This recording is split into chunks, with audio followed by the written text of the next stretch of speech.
everyone, this is Nandini and welcome back to your channel Bio Ranger. Today we are going to deal with the topic respiration. Respiration क्या है?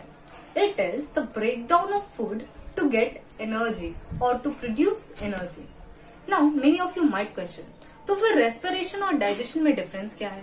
क्योंकि digestion में भी we were breaking the food molecules. So for those जिन्होंने digestion का सिर्फ आधा अधूरा डेफिनेशन पढ़ा है उनके लिए तो of course digestion and respiration दोनों सेम प्रोसेस होंगे because in both the process we are breaking the food. But जिन्होंने सही से डाइजेशन को पढ़ा है they know that in digestion we are just breaking the food molecules to make them observable into the blood. But in respiration we are breaking that absorb food to produce energy. Now, why do we need energy? तो physics का funda है. अगर energy है तो it means we are working. हम कोई ना कोई काम कर रहे हैं. तो हमारी बॉडी कैसा काम करती है? बहुत सारे काम करती है. पढ़ाई करती है, बाकी घर के भी काम करती है और बहुत कुछ करती है. अगर कोई लेजी इंसान ये कहे कि नहीं ये एनर्जी मुझे नहीं चाहिए, मैं काम करता हूँ, मैं बस ऐसे ही बेड पे पड़ा रहता हूँ, एकदम कंप्लीट रेस्ट जिसे कहते हैं, फिर तो मुझे किसी एनर्जी की जरूरत नहीं पड़ेगी और फिर मुझे मेहनत करके अर्न भी नहीं करना पड़ेगा उस फूड के लिए. So do you really think कि जो इंसान प्रॉपर रेस्ट में है अकॉर्डिंग टू हिम वो अपने हाथ और पैर भी नहीं हिला रहा है, उसे एनर्जी की जरूरत नहीं पड़ेगी? नहीं, ऐसा नहीं है. Because a resting person also requires a lot of energy. तो आखिर उस इंसान को एनर्जी की क्या जरूरत है? अगर कोई इंसान रेस्ट भी कर रहा हो सकता है उसकी एक्सटर्नल बॉडी वर्क ना करे but his internal body is working continuously. कैसे? उसका हार्ट वो तो पंप करता ही रहेगा, blood it will continue to circulate. Now उसके ब्रेन, नर्व्स, एवरीथिंग, सेल तो कभी रुकता नहीं है, उसमें ग्रोथ होगा, रिपेयर होगा. इट मीन्स कि एक पर्सन जो एक्सटर्नली रेस्ट कर रहा हो उसकी एक्सटर्नल बॉडी कोई वर्क ना कर रही हो but his internal body is always working. So now we know कि in respiration we are breaking the glucose molecule to produce energy. But हमेशा ग्लूकोज को ब्रेक करने के लिए ऑक्सीजन की जरूरत नहीं होती है. कभी कभी ग्लूकोज का ब्रेक डाउन ऑक्सीजन के एब्सेंस में भी हो जाता है. सो इसी बेसिस पे we can classify respiration in two types. One is aerobic and the second one is anaerobic respiration.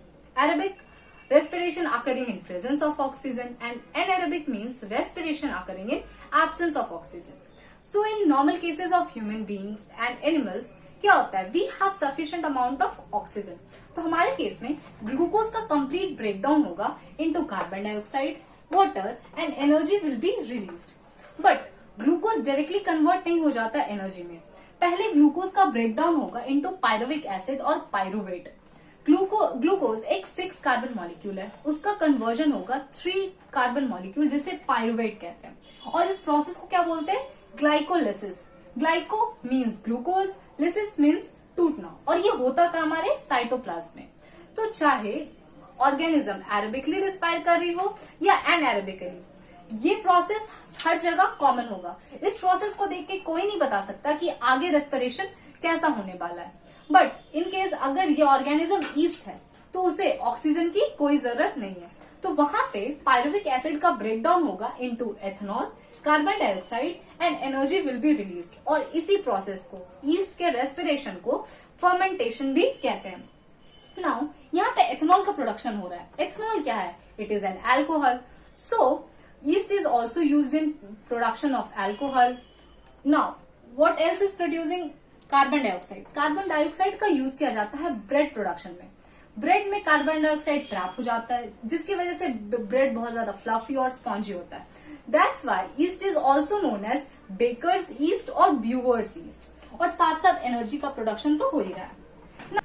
कभी कभी क्या होता है ना कि इन एनिमल्स और ह्यूमंस जब हम लोग बहुत ज्यादा हेवी एक्सरसाइज करते हैं तो उस वक्त हमारे मसल्स में ऑक्सीजन की कमी हो जाती है, लैक ऑफ ऑक्सीजन हो जाता है because we are breathing in और उस ऑक्सीजन को पहुंचने में टाइम लग जाता है. वो ऑक्सीजन सही से उस मसल में पहुंच नहीं पाता है.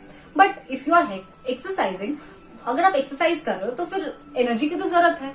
Now your muscle needs more and more energy but उसे सही अमाउंट ऑफ ऑक्सीजन नहीं मिल रहा तो उस वक्त क्या होता है कि आवर मसल स्टार्ट्स रिस्पायरिंग एनारोबिकली। फिर उसे ये मतलब नहीं होता कि मेरे पास ऑक्सीजन पहुंच रहा है नहीं पहुंच रहा है, it just want energy.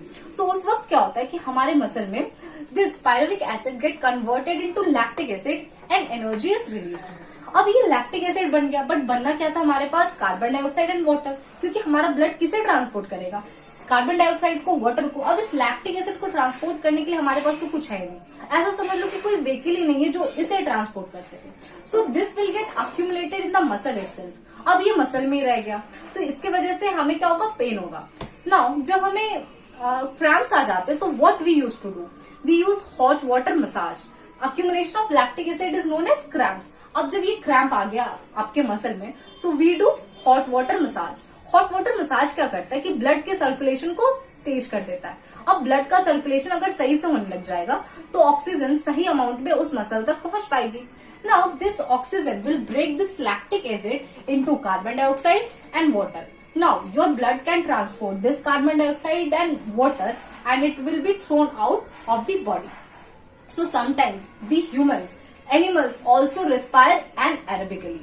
Now अगर एनर्जी तो हर केस में मिल रही है, ईस्ट भी एनर्जी प्रोड्यूस कर रहा है, जब हम लोग एरोबिकली रिस्पायर कर रहे हैं तब भी एनर्जी रिलीज हो रहा है, और एनारोबिकली भी। तो क्या ये एनर्जी हर जगह सेम होती है? नहीं, हर जगह एनर्जी सेम नहीं होती, मतलब सेम अमाउंट की एनर्जी रिलीज नहीं होती। अगर कंपैरिजन देखें तो ईस्ट और हमारे मसल में जब रेस्पिरेशन एनारोबिकली हो रहा है तब it's just 2 ATP. But in normal cases, like in humans and in animals, हमारे केस में 38 ATP एनर्जी रिलीज होती है। Now what is this ATP? ATP is like store house of energy. जब energy release हुआ हम directly energy को use नहीं कर लेते। जैसे बैंक्स में हम लोग अपने पैसे को स्टोर करते हैं ना, इफ यू गेट सैलरी, तो अब क्या, जैसे सैलरी मिला हम लोग उसे खर्च थोड़ी कर देते हैं, थोड़ा यूज करते हैं और बाकी हम उसे सेव करते हैं। सिमिलरली जैसे एनर्जी रिलीज हुआ हम सारी एनर्जी को तो यूज नहीं कर लेते। This energy get stored in form of ATP. What is ATP? It is adenosine triphosphate. Now अब हमारे बॉडी में ये एटीपी के फॉर्म में एनर्जी स्टोर हो चुकी है। अब इन केस आपको सडनली एनर्जी की बहुत जरूरत पड़ जाए, आप रोड पे चल रहे हो, आपके पीछे कुत्ता पड़ जाए, now you need so much of energy. Now this ATP will convert, now this ATP will be broken down to produce energy. ATP will break down into ADP plus one phosphate atom plus lots of energy. This ADP is adenosine diphosphate and this is adenosine triphosphate. So in the next part, we'll be discussing about the respiratory system in humans as well as the mechanism of breathing. तब तक के लिए take care. See ya.